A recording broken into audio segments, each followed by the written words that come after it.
Nafta. Bismillahirrahmanirrahim. Rabbi shrah li sadri wa yassir li amri. Assalamualaikum and a very good morning. Today I would like to present my clinical practice surgical case study presentation with the title of Perforated Appendix. Okay. Alright, this is the layout of the content today.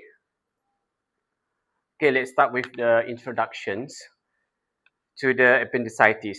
Appendicitis is one of the most frequent cases of acute abdominal pain that brings patient to the emergency department. It happens when the appendix, a small finger-like pouch attached to the large intestine, become inflamed or infected. Though small, the appendix can cause very serious trouble when we ignore. So the inflammation typically occur when something blocks its opening, such as a hardened stool or swollen lymph node. This can quickly lead to the infections. If untreated, it might rupture and causing a dangerous condition called peritonitis. Interestingly, a recent study by Weinberg found that about 7.1% of the appendicitis cases are misdiagnosed during their first hospital visit. And that is why it's very important for us to recognize the early signs and have to act fast. All right, next. So for the clinical presentations, one of the most telling signs of appendicitis is the pain that starts near the belly buttons and then shift to the lower side of the abdomen. The pain usually becomes sharper with time, and other typical symptoms include nausea, vomiting, loss of appetite, fever, and sometimes even constipation or diarrhea. So the physical exam may reveal tenderness over the right abdominal, and the signs like rebound tenderness, sore signs, and guarding often support the diagnosis. We usually use the Alvarado score to determine the likelihood of the appendicitis.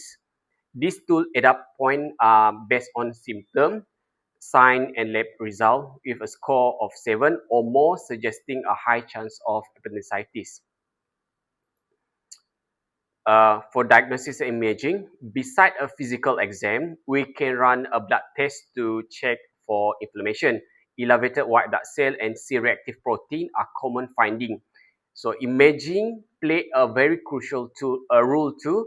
Among all tools, CT scan are the most accurate with 91.5% sensitivity, followed by ultrasound 57%, and the lab result alone is 65.5%. For treatment and overview, the gold standard treatment here is appendicectomy. So it's a surgical removal of the appendix. This can be done laparoscopically with a small incision or through an open surgery if complications arise. In some selected cases, especially for uncomplicated appendicitis, antibiotic alone may be considered. However, surgery has a success rate of over 98% and significantly lower the chance of recurrence. So pain management typically involve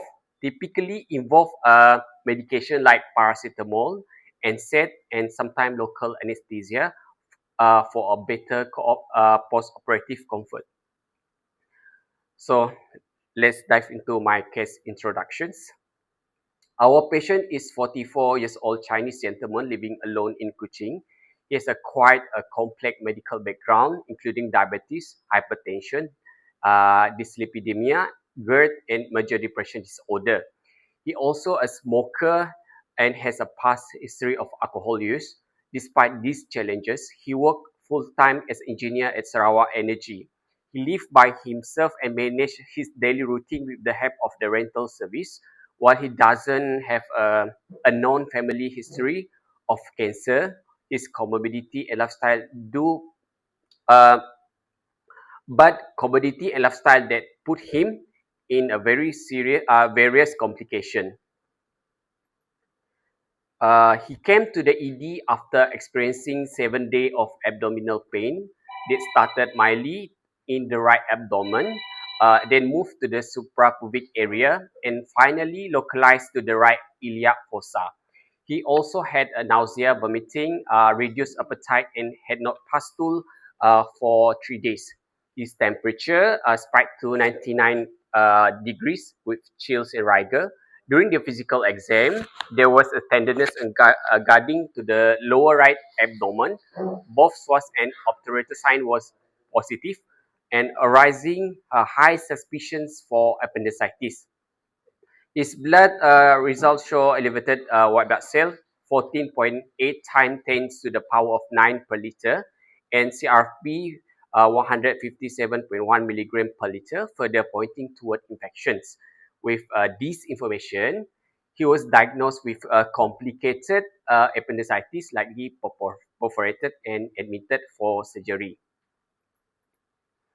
So for the initial management, he was made oral, started on IV fluid and intravenous antibiotic. IV tazocine 4.5 TDS for broad spectrum bacterial coverage, IV metronidazole 500 mg TDS for anaerobic bacteria, and his condition was monitored closely while waiting for surgery. On June 11, 2025, the patient underwent a plain laparoscopic appendicectomy. However, due to the difficult anatomy and unsafe exposure, the team converted the open surgery using a lance incision. They found a pus collection and a perforated appendix with inflamed surrounding tissue. So the surgical team truly cleaned the abdominal cavity and removed the appendix. The base was sutured carefully, and the area was inspected for other signs of disease. Thankfully, the rest of his abdomen looked very healthy. After surgery, he was continued on IV tazosif 2 gram BD, IV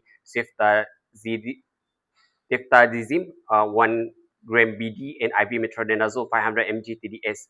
For pain management, tablet Celebrex 200 mg OD for 3 days, and tab PCM 1 gram TDS. He also received IV 5% dextrose with potassium chloride for hydration and electrolyte balance. TED stocking were applied to prevent DVT, and his recovery was uneventful and smooth. So he remained in the surgical ward for 14 days. His vital sign was stable. His blood were improved. White blood cell dropped from 13.1 to 11.2, and the CRP fell from 144.1 to 6.9. His pathology report confirmed perforated appendicitis with no malignancy.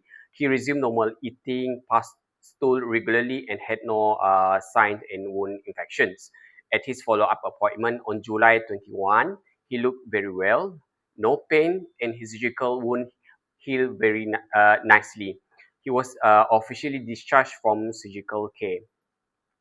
So while appendicitis was the final diagnosis, we also can consider uh, cecal diverticulitis, right urinary colic, terminal ileitis, and mesenteric adenitis, which is can cause a similar symptom but is often viral and self-limiting. This is all the diagnosis that might be similar to the appendicitis.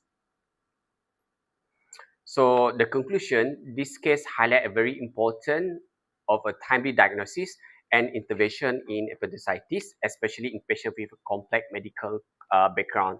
Despite this delayed presentation and multiple comorbidity, the patient had excellent recovery thanks to the proper evaluation, flexible surgical planning, and good post-operative care. With the right approach, even a potentially serious condition like appendicitis can be effectively treated, allowing patients to get back to their daily life with a minimal long-term effects. So, any question? Okay.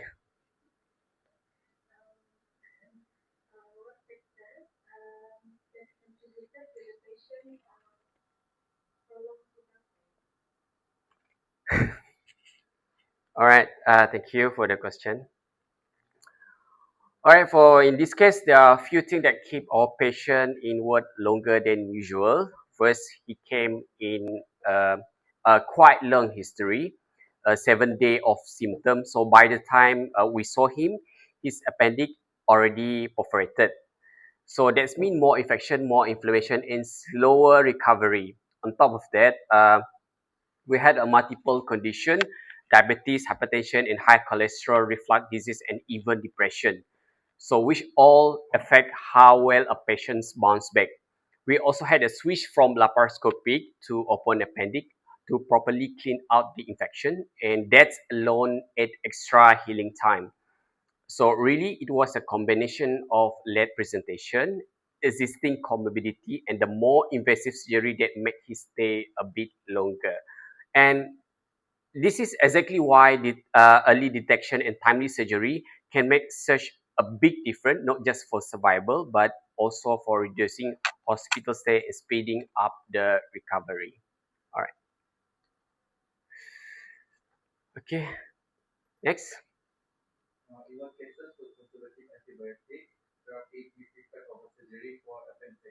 All right.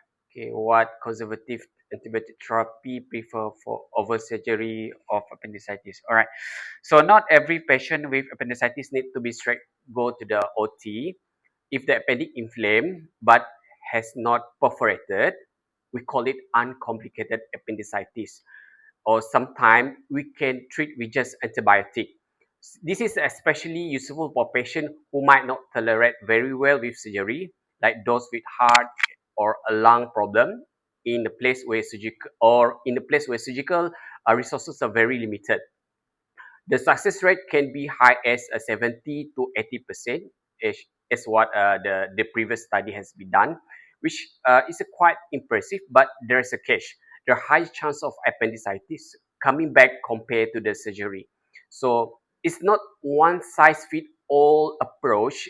It really depends on the patient condition, risk, and the resources that have available. In our patient case, though with a perforated, perforated appendix and pus collection, surgery was the only safe and definitive option. Okay, I think that's really wrap up for the all of my presentation. I appreciate your attention. I think that's all for today. Thank you.